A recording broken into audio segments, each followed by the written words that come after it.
So Deadpool Kills the Marvel Universe is of course a parody on the story Punisher Kills the Marvel Universe. But unlike the story of Punisher Kills the Marvel Universe, with this Deadpool story we're going to find a combination of dark humor and parody and total insanity. There's really no other way to describe this story. It is probably one of the most well-written Deadpool stories, but of course is very interesting. What I'm going to try to do over the course of this video is try to keep a straight face. Because this story gets pretty ridiculous at times. It gets pretty funny, but as we pick up with this story, we're joined with the Watcher, and what the Watcher tells us is, again, his role in the Marvel Universe, that within the multiverse, his role is to observe all realities and to chronicle those realities, and that there are countless things that could happen in countless worlds, that all these different realities could spin out from the same action, or that they could have all, I guess, grown on their own, that there's really no limit to the possibilities that take place here. He tells us that multiple civilizations have come into existence in these realities, and that some of these civilizations could have ended in spectacular fashion, while other civilizations could have been brought to an end by the hands of one man. And what he does is he takes us to an alternate reality whereby it appears as though someone, most likely Deadpool, has killed the Fantastic Four. He's killed Reed Richards. And Reed Richards is, of course, stretched and strung all over the place, and Susan Storm is trying to comfort him, trying to figure out what's going on here. She's, of course, trying to understand what it is that's taken place that's led to this circumstance whereby Reed Richards is presumably dying. Reed Richards tells Susan Storm not to worry about him, that it's too late to worry about him, that she has to get herself to safety, that she has to warn everybody else of what's going on. He also goes as far as to say that whoever's done this has stolen something, but, of course, Susan Storm is unable to get what it was that was stolen. She's unable to get Reed Richards to say what it was. From here, we see Susan Storm again trying to come to grips with this, a little distraught at the fact that Ben Grimm has been killed. And of course, she asks Reed Richards about the children, about Valeria and Franklin. Reed Richards says that he sent them to the negative zone, a place that whoever it was that has done this could not get to them. But the problem is that the portal to the negative zone has been destroyed, which is, of course, Marvel removing the element of Franklin Richards in this reality, being able to correct it by a simple will. And so what we see is that Reed Richards succumbs to his injuries, that he ends up dying. From here, there's some kind of an explosion that takes place, something that drags Susan Storm's attention away from Reed Richards. She, of course, makes herself invisible and goes to investigate, and when she does, she ends up in the hangar, and in the hangar, of course, where the Fantastic Four jet is stationed, the entire room is on fire, and the jet appears to have exploded. And inside, or I guess outside of this jet, is Johnny Storm trying to crawl his way to safety. Of course, he's not being injured by the flames, but it seems as though he's been cut by a blade of some kind. At this point, it's revealed to us that Deadpool is the one that has done this. That Deadpool has killed, or had killed, both Reed Richards and Ben Grimm, and is killing Johnny Storm. And he tells Johnny Storm that he put up more of a fight than he expected, that he didn't expect Johnny Storm to be as tough as he was, and and he says he has the third-degree burns to prove it. He tells Johnny Storm that you know, it was a really nice jet that had to be destroyed for the purpose of trying to kill Johnny Storm. But Deadpool uses the analogy of saying, in order to make an omelet, you have to break a few eggs. And so what we see is that he kills Johnny Storm, and when he slices his throat, that blood is sprayed all over Susan Storm, which of course results in Deadpool being able to see Susan Storm in her invisible state. From here, Susan Storm uses her ability to create force fields to create a force field inside the head of Deadpool, and this results in, of course, Deadpool's head exploding. And Susan Storm tells him that she doesn't know why he's done this, why he's attacked her family, but that he's never going to be able to do it again. But of course, what Susan Storm fails to realize here is that Deadpool's healing factor allows his head to regrow, and when he does, when his head comes back, he stabs Susan Storm through the back with one of his swords. From here, the Watcher gives us the backstory of what it was that had taken place, of what it was that had happened that had led to this set of circumstances whereby Deadpool is killing the Fantastic Four. And he transfers us, or sends us, to a place called Croft Asylum. And inside of this asylum, it appears as though an individual named Dr. Benjamin Brighton is the one running the show. He's the head doctor here. And what we learn is that Deadpool Deadpool is being checked into this asylum by this reality's version of the X-Men due to the fact that he is totally insane, and it seems as though there's no one that can help him. Of course, Deadpool takes this as some kind of a joke and believes that maybe they're all taking turns being tied to the gurney, and that it's going to be Storm's turn next. Of course, Dr. Brighton greets Charles Xavier and tells Charles Xavier that while his methods are unorthodox, that he'll be able to help Deadpool. He'll be able to cure Deadpool of what it is that makes him insane and restore him back to a state of normalcy. Of course, Deadpool says that he doesn't do very well with institutions, that he has he has several failed marriages, indicating he doesn't do well with the institution of marriage, that he has an overdrawn bank account, and so he doesn't do well with the financial institution, and that he burned the Smithsonian to the ground. Of course, again, Dr. Brighton takes this to indicate just exactly how insane Deadpool is. And what we do is we transition to the office of Dr. Brighton, where Deadpool is being brought in. And Deadpool is, of course, being interviewed. He's being questioned by Dr. Brighton. And Dr. Brighton, again, asks Deadpool to sit down, to have a seat.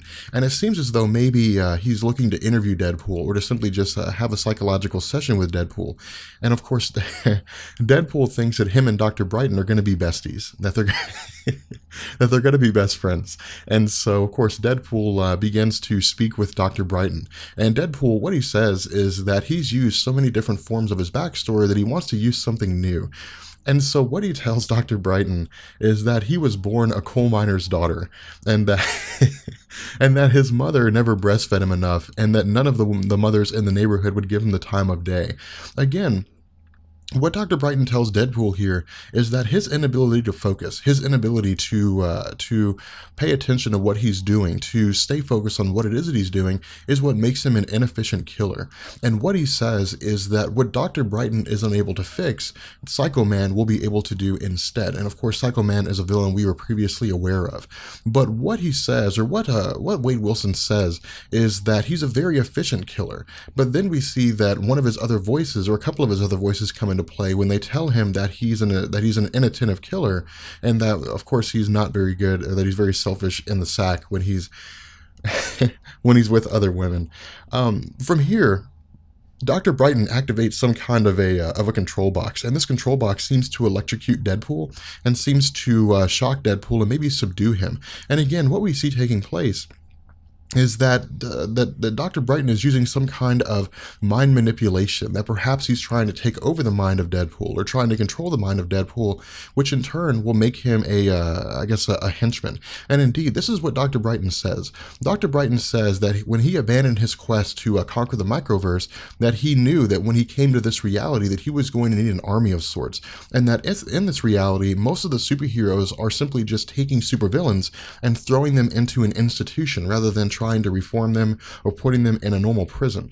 And so what Dr. Brighton has been doing is he has been taking all these various supervillains, and he has been converting their minds in order to make them, part of him, in order to make them someone that he can control. And what we learn is that of course Psycho Man again is the one that's pulling the show here. Now, we don't know exactly how in-depth Psycho Man is here. We don't know what role Psycho Man plays, but all we know is that Psycho Man is the one that is controlling this entire situation.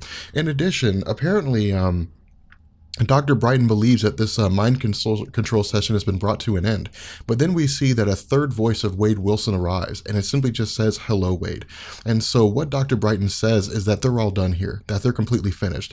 But Deadpool says that he's not done, and that he's just getting started. And what he tells Dr. Brighton is that his orderly should learn how to tie or how to secure a Hug Me jacket. And of course, he begins attacking, or begins trying to strangle Dr. Brighton. From here, the back of Dr. Brighton's head opens up, and it's revealed to us that Psycho Man is actually controlling Dr. Brighton, and that Dr. Brighton is simply just a robot. And Psycho Man tells Deadpool to obey him. He tells Deadpool to do as he says. But of course, the third voice of Deadpool comes into play, and Deadpool grabs Psycho Man out of the head of Dr. Brighton. And Deadpool says that he can't simply obey Psycho Man at this point, that he still needs Psycho Man, that he has a release form, and that Psycho Man's stamp of approval that Psycho Man's stamp of approval is needed. And he begins smashing Psycho Man onto the paper on the desk.